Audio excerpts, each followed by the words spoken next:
Alates VHS-idest ja peidetud asjadest kuni salajaste tubade, prototüübi eemaldatud kujunduste ja detailideni, mis muudavad täielikult 5 peatüki loo.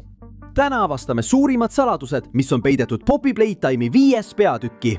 Ja usu mind, mõned neist on nii hästi peidetud, et on suur võimalus, et jätsid need oma esimesel läbimisel märkamata. Kui vaatad tähelepanelikult sissejuhatavas reklaamis, näed tegelikult prototüübi tegelikku välimust enne, kui see hiljem teepidu ajal täielikult avalikustatakse. Selles reklaamis kasutatud muusika põhineb samuti väga tuntud lastelaulul Hoki Poukil.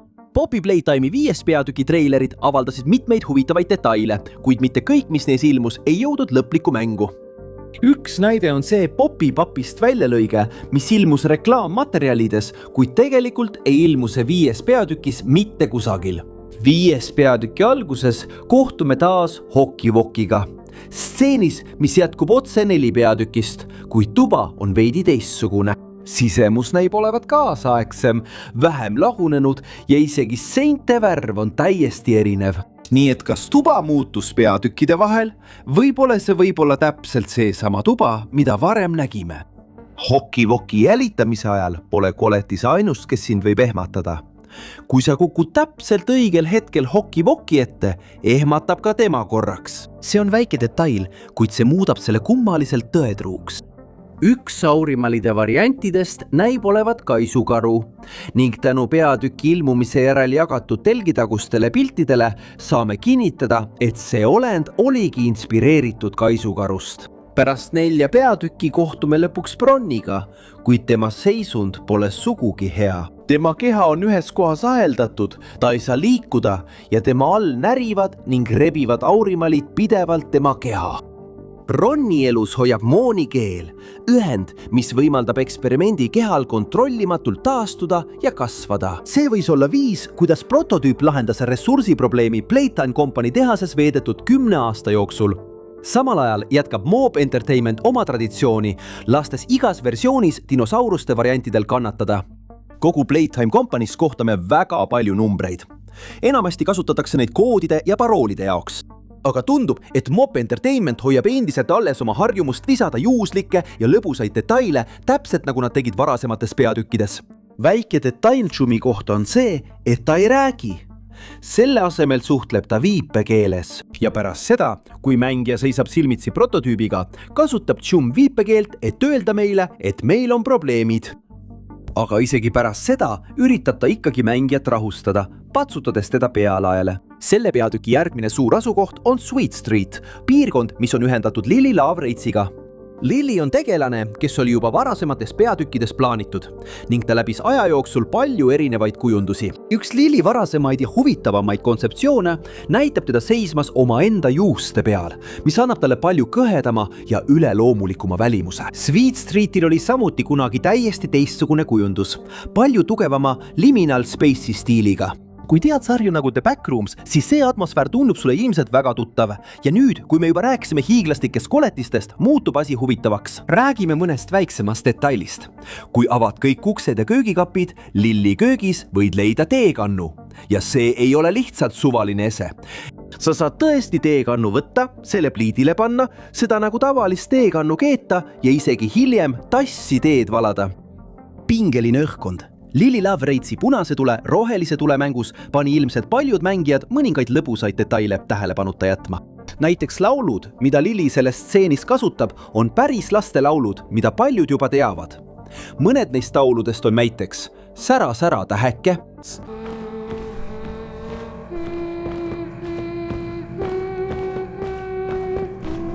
ja Vitsi ämblik.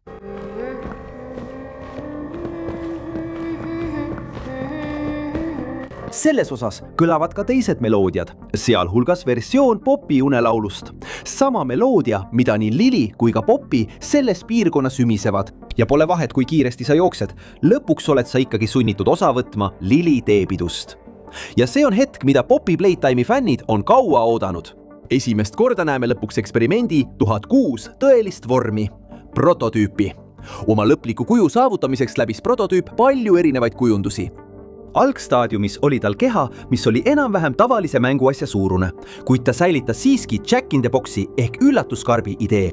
Lisaks tegi tema mehaaniline käsi ja erinevate mänguasjaosade segu, mis oli prototüübi teine kontseptsioon, mis arenes teises peatükis veelgi ilmsemaks klounikarbi idee. Aga kolmandaks peatükiks oli prototüübil juba palju suurem keha ja tema disainil oli selgeid sarnasusi kujuga, mida kätmep kummardas.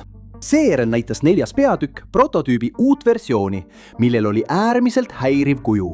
See ei näinud enam eriti mänguasja moodi välja, kuid huvitaval kombel sobis Seisaki algse ideega, mille ta prototüübi jaoks välja pakkus. Targa välimusega olend, kes oli võimeline rääkima ja polnud lihtsalt suvaline koletis. Ja üks detail, mille üle fännid siiani arutlevad, on see. Kas prototüüp murdis popimaski meelega või oli see hoopis õnnetus? Lähtudes prototüübi kehakeelest, usuvad paljud, et see oli õnnetus. Tema žestiide reaktsioonid muudavad ta sel hetkel pigem hirmunuks kui agressiivseks. Aga fännid ei pea enam oletama, sest Mob Entertainmenti meeskond kinnitas, et prototüüp murdis popimaski kogemata. Ta ei püüdnud teda meelega vigastada. Prototüüp mainib ka kohta nimega Parem koht, kuid ingliskeelne versioon ütleb The Better Place. Tema sõnul peidab ta sinna orvuks jäänud lapsi. Alguses kõlab see nii, nagu räägitaks taevast. Aga kui see on tõsi, siis miks on ingliskeelses versioonis The Better Place alati kirjutatud nii, nagu oleks see päris koha nimi, suurte tähtedega ja puha? Isegi surmaekraanid viitavad endiselt orvuks jäänud lastele, mis viitab sellele, et neil on 6. peatükis väga oluline roll. Teine Gibleti toa taga peidus olev ala paljastab tohutu mäe ehitusjäätmeid ja kõrvaldatud materjale, vihjates, et maailm väljaspool peamist tehast on palju suurem, kui me algselt arvasime. Mitmed dokumendid viitavad samuti tehase välistele projektidele, sealhulgas Playtime Parkile, mida mainiti esmakordselt 3. peatükis. Need samad dokumendid mainivad ka veel 2 suurt projekti, sealhulgas üht Jaapanis nimega Uus algus. Arvestades, kui populaarne on Poppy Playtime Jaapanis, võib see isegi viidata tulevikus seal aset leidvale mängule. Nagu varasemates peatükkides, võid ka siin näha prototüüpi, kes jälgib salaja mängijat tehase erinevatest kohtadest. Kummaline detail prototüübi kuju juures on see, et erinevalt kõigist teistest puuduvad tal jalad. See kinnitab vaikselt, et prototüübi algne keha põhines ikka veel Jack in the Boxil ning tema ämblikulaadsed jalad olid hiljem lisatud muudatused.